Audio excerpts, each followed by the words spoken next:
We are at Kigali International Airport, where we are going to take a tour in this flying eye hospital, which is providing in-person training and treatments. Come with me, I'm Adams Kwizera.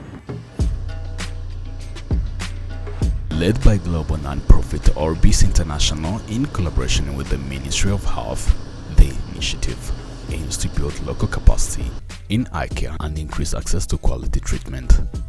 The initiative includes extensive hands-on training in modern surgical techniques, including cataract removal.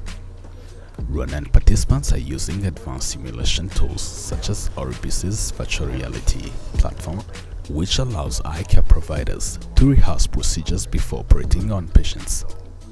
We toured the aircraft with Maurice Jerry, director of the Flying Eye Hospital, who explained how medical operations are conducted aboard the converted MD-10 aircraft. So as you can see behind me here, we're just preparing for our first surgery of the day. So we'll be doing a cataract surgery and training the local eye care professionals during the live surgery.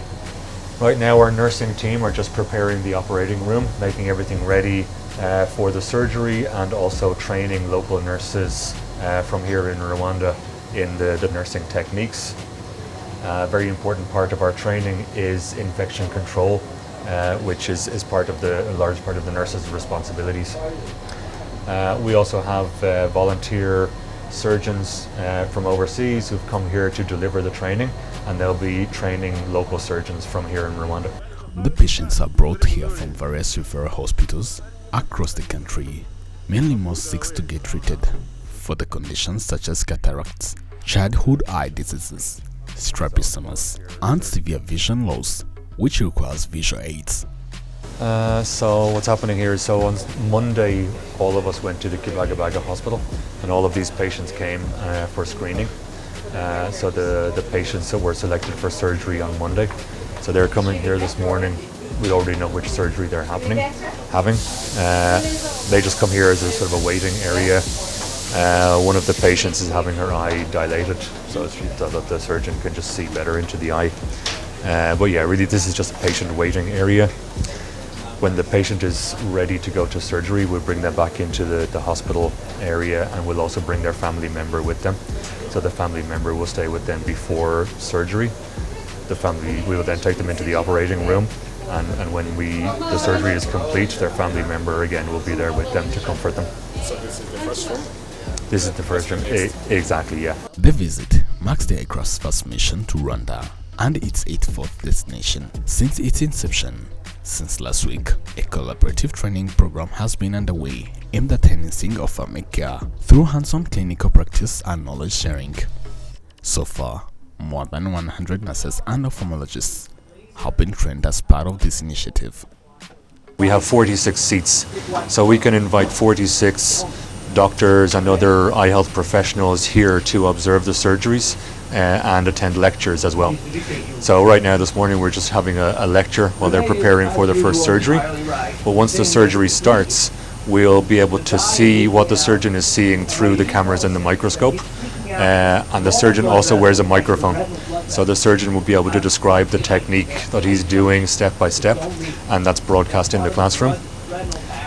We can also ask questions through a microphone, which are broadcast in the operating room. So we can have a live two-way conversation with the surgeon, during the surgical procedure. Our screen is also a 3D screen, so when the surgeon is looking through a microphone, they're getting a 3D view. They can get some depth perception of what they're seeing. We can do that through the 3D screen as well. So, we also have, with the cataract procedure, they're using a machine called a phacoemulsification machine, and that we can get an overlay on the screen of the parameters of that machine. So we can also see how much phacoemulsification they're using. So again, it's a good training tool, so that we can see not just what the surgeon is seeing, but we can also see how the surgeon is manipulating the equipment.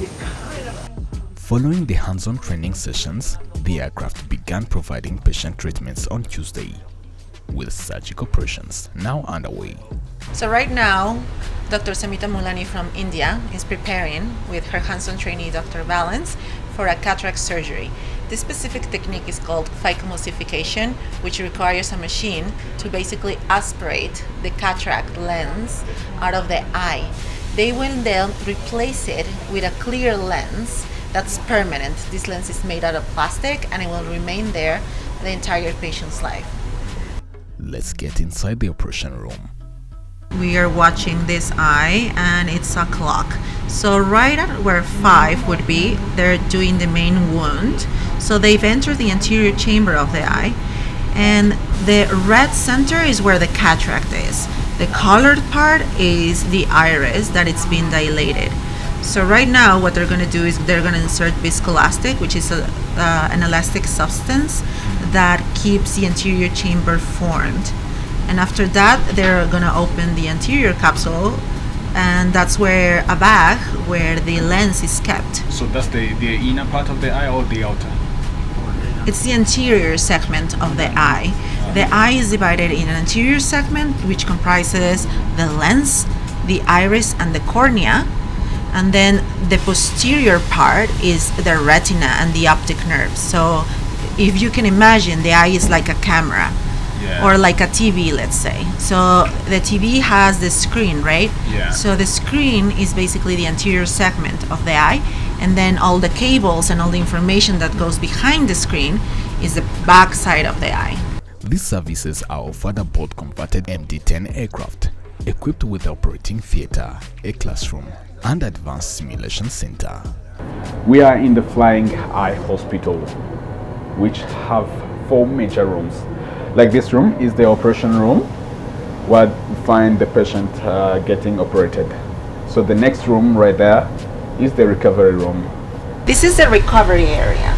So right there we have 3 gurneys for our patients that are recovering for surgery. We also have a gurney that's for pre-operative patients. So the patients go and lie there before they go into the operating room.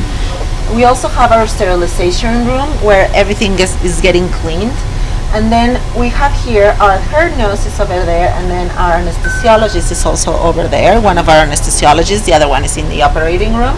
And then we can also watch how the surgery is going over there. Both trainers and trainees are actively involved in the operations, with everyone taking part in their respective roles. Well, as you can see, everybody's training everybody inside the operating room. It's not only the surgeon who's training her hands-on trainee, who is to her right, but also the nurses are training the other nurses. The circulating nurse, the scrub nurse is training them. The anesthesiologist is also training another anesthesiologist. So everything's a process, and we're making this a training so that it's sustainable. The program is being conducted in partnership with the Ministry of Health and Rwanda International Institute of Ophthalmology, RIO, where the aim of the program is to strengthen specialized eye care services in the country, focusing on advanced technology and capacity building for medical personnel, with a goal to increase the number from the current 30 to 120 ophthalmologists over the next 4 to 5 years in the ministry's line to quadruple the number of healthcare personnel. Adam Squizera, reporting for RTV News.